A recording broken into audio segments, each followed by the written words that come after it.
নমস্কার কৃষ্ণপ্রেমী গুণী শ্রোতাজনেরা।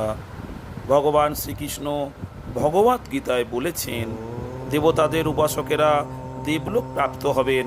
যারা ভূত প্রেত আদির উপাসক তারা ভূতলোকেই লাভ করে। যারা পিতৃপুরুষের উপাসক তারা অনিত্য পিতৃলোক লাভ করে। এবং যারা ভগবানের উপাসনা করেন তারা ভগবানকেই লাভ করেন।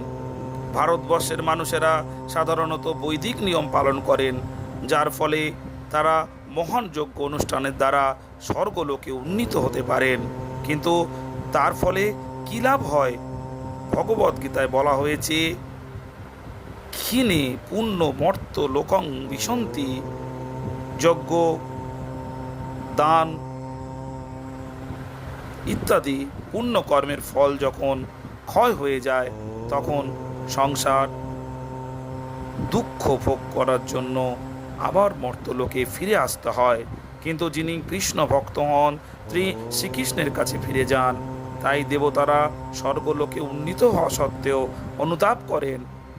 ভারতবর্ষে জন্মগ্রহণ করার পূর্ণ সুযোগ লাভ না করার ফলে তারা এইভাবে শোক করেন। ভগবত ভক্তি লাভের পরিবর্তে তারা উচ্চতর ইন্দ্রিয় সুখ ভোগে মোহে বিমোহিত হয়েছেন এবং তাই তারা মৃত্যুর সময় ভগবানের শ্রীপাদপদ্ম স্মরণ করতে পারেন না। অর্থাৎ যারা ভারতবর্ষে জন্মগ্রহণ করেছেন তাদের অবশ্য কর্তব্য স্বয়ং ভগবানের দেওয়ার নির্দেশ অনুসরণ করা। মানুষের কর্তব্য ভগবত ধাম বৈকুণ্ঠ লোকে অথবা বৈকুণ্ঠ লোকে সর্বোচ্চ স্তর গোলক বৃন্দাবনে ভগবানের সঙ্গে নিত্য আনন্দময় জীবন লাভ করা।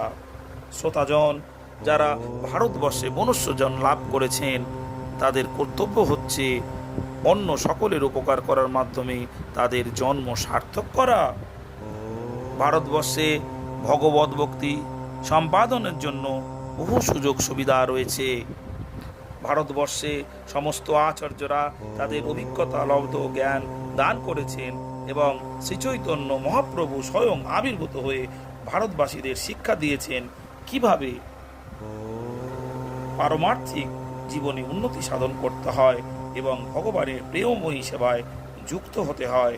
সর্বতভাবে ভারতবর্ষ এক বিশেষ স্থান যেখানে অনায়াসেই ভগবত ভক্তির পন্থা হৃদয়ঙ্গম করা যায় এবং তা অবলম্বন করার মাধ্যমে জন্ম সার্থক করা যায়। গুণী শ্রোতাজনেরা, যদি আপনাদের ভগবত কথা ভালো লেগে থাকে তবে চ্যানেলটিকে সাবস্ক্রাইব করতে ভুলবেন না।